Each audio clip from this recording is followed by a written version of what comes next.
আমেরিকার নিউ জার্সিতে যখন ইতিহাস গড়ে বিশ্ব চ্যাম্পিয়ন হলো স্পেন, তখন 1000 কিলোমিটার দূরের যুদ্ধবিধ্বস্ত গাজাও যেন আনন্দে রূপ নিল এক খণ্ডে স্পেনে। যুদ্ধের ধ্বংসস্তূপের মাঝেও হঠাৎ উঠতে শুরু করলো স্পেনের লাল হলুদ পতাকা। ক্ষুধা, বোমা আর মৃত্যুর ছায়া পেরিয়ে হাজারো কণ্ঠে ধ্বনিত হলো একটাই নাম, লামিনে ইয়ামাল। বিশ্বকাপের ফাইনালে স্পেনের প্রতিটি আক্রমণের সঙ্গে যেন কেঁপে উঠছিল গাজার হৃদস্পন্দনও। কিন্তু কেন স্পেনের প্রতি ভালোবাসা আর আর্জেন্টিনার প্রতি ঘৃণা? এর গভীরে লুকিয়ে আছে ফিলিস্তিনের প্রতি স্পেনের রাজনৈতিক ও মানবিক অবস্থান আর ইসরায়েলের প্রতি আর্জেন্টিনার আকুণ্ঠ সমর্থন। স্পেনের এই বিশ্বজয়ে আনন্দের বন্যা বয়ে যাচ্ছে যুদ্ধ বিধ্বস্ত গাজা উপত্যকা ও পশ্চিম তীরে। যুদ্ধে বিদ্যুৎ বিচ্ছিন্ন ও ঘরবাড়ি ধ্বংসস্তূপে পরিণত হওয়ায় খেলা দেখতে গাজার বিভিন্ন ক্যাফেতে বড় পর্দা টানানো হয়েছিল। গাজায় এই কঠিন সময়ের মধ্যেও যখন খেলার শেষ বাঁশি বাজে এবং স্পেন জয়ী হয়, তখন সেই ধ্বংসস্তূপের মাঝেই ক্যাফেতে বসে থাকা জমায়েতগুলোতে ছড়িয়ে পড়ে উৎসবের আমেজ। গাজায় স্প্যানিশ ও ফিলিস্তিনি পতাকা নিয়ে রাস্তায় নেমে আসে শিশু ও তরুণরা। এদিকে স্পেনের এই বিশ্বজয়ে অভিনন্দন জানিয়েছেন ফিলিস্তিনের প্রেসিডেন্ট মাহমুদ আব্বাস। একই সঙ্গে স্পেনের এই জয়ে অভিনন্দন জানিয়েছে হামাস। হামাসের জ্যেষ্ঠ কর্মকর্তা বাসেম নাইম জানান, যোগ্য দল হিসেবে স্পেনের এই জয়ে তারা আনন্দিত এবং এই উৎসবে গাজাবাসীও সামিল হয়েছে। সম্প্রতি সামাজিক যোগাযোগ মাধ্যমে ভাইরাল হওয়া ভিডিওতে দেখা যায় আনন্দ মিছিলে মুখরিত গাজার সাধারণ মানুষ। অনেকে বলছেন এই আনন্দ শুধু ফুটবল জেতার নয়, ফিলিস্তিনের স্বাধীন রাষ্ট্র প্রতিষ্ঠার দাবিতে শুরু থেকেই পাশে থাকার কৃতজ্ঞতা প্রকাশ। আসসালামু আলাইকুম প্রিয় দর্শক, খেলার সাথে কি রাজনীতির কোনো সম্পর্ক আছে, কিংবা খেলার সাথে কি ধর্মের কোনো সম্পর্ক আছে? আমরা কিন্তু তাই দেখছি, কারণ ইতিমধ্যে ফিফা ওয়ার্ল্ড কাপ নিয়ে কিন্তু ধর্মীয় তারপর রাজনীতি এই আলোচনা কিন্তু উঠছে।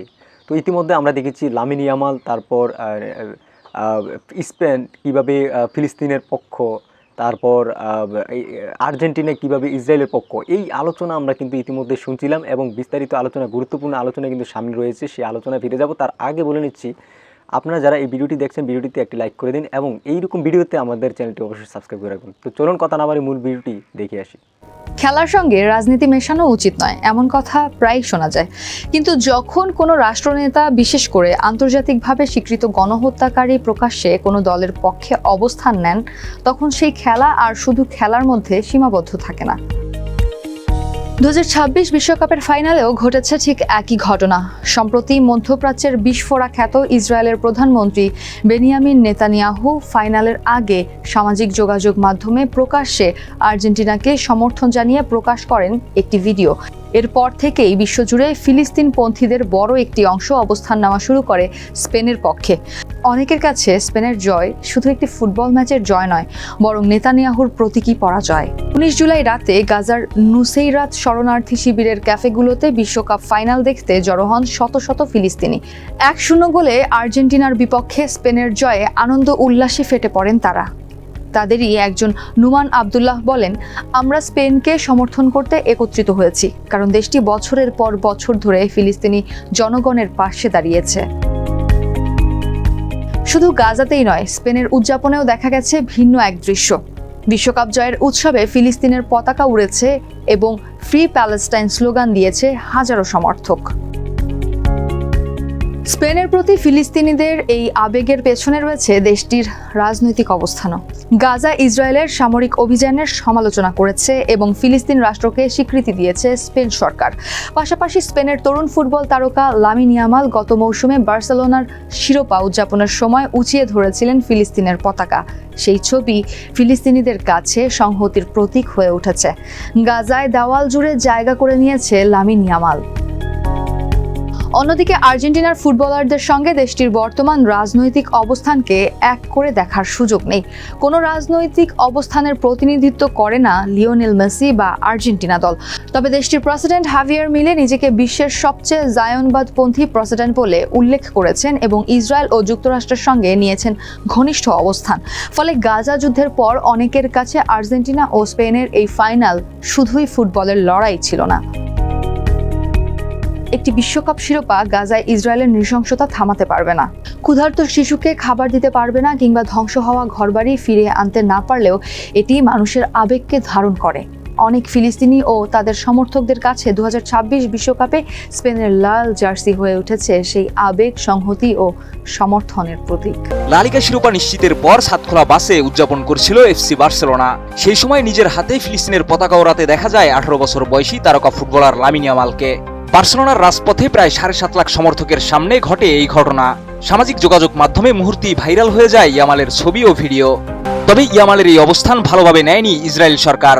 ইসরায়েলের প্রতিরক্ষা মন্ত্রী ইসরায়েল কাজ সামাজিক যোগাযোগ মাধ্যম এক্সে এক পোস্টে অভিযোগ করেন, ইয়ামাল ইসরায়েলের বিরুদ্ধে ঘৃণা উস্কে দিচ্ছেন। তিনি দাবি করেন, হামাসের বিরুদ্ধে যুদ্ধরত ইসরায়েলের বিরুদ্ধে এ ধরনের বার্তা সমর্থনযোগ্য নয়।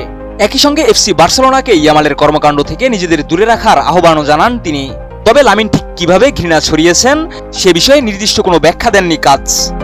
কিন্তু ইসরায়েলি মন্ত্রীর এই বক্তব্যের জবাব দিতে দেরি করেননি স্পেনের প্রধানমন্ত্রী পেদ্রো সানচেস। এক্সে দেওয়া পোস্টে তিনি বলেন, একটি রাষ্ট্রের পতাকা ওড়ানোর ঘটনা যারা ঘৃণা ছড়ানো মনে করেন তারা হয় বাস্তববোধ হারিয়েছেন, নয়তো নিজেদের সংকীর্ণ মানসিকতায় অন্ধ হয়ে আছেন। তিনি আরো বলেন, ইয়ামাল শুধু সেই সহিংসতাই প্রকাশ করেছেন যা লাখো স্প্যানিশ নাগরিকের মনেও রয়েছে। দর্শক, এই ভিডিওতে আমি বিস্তারিত আলোচনা আপনাদেরকে দেখিয়েছি এবং আপনারা কিন্তু এই আলোচনা দেখিয়ে আপনারা বুঝতে পারছেন যে স্পেনের মধ্যে কিভাবে মুসলমানদের জনসংখ্যা বৃদ্ধি পাচ্ছে এবং মুসলমানদের যে একটা প্রিয় সেটা কিন্তু স্পেনে তৈরি হচ্ছে। অন্যদিকে আর্জেন্টিনা তারা কিন্তু ইসরায়েল এবং তো আমি বিস্তারিত ভিডিও কিন্তু আমি দেখিয়েছি ইতিমধ্যে, কিন্তু আপনারা বুঝেই গেছেন যে কি দেখিয়েছি এবং কি ছিল ভিডিওতে, আজকে ভিডিওতে। তো এই ভিডিওর মধ্যে যদি আপনার কোনো মতামত থাকে তাহলে অবশ্যই আমাদেরকে কমেন্ট করে জানিয়ে দেবেন এবং এই ভিডিও পেতে আমাদের চ্যানেলটি অবশ্যই সাবস্ক্রাইব করে রাখুন। তো দেশ এবং দেশের বাইরে থেকে আপনারা যারা এতক্ষণ ভিডিওতে যুক্ত ছিলেন আপনাদেরকে অসংখ্য ধন্যবাদ। দেখা হচ্ছে পরবর্তী ভিডিওতে।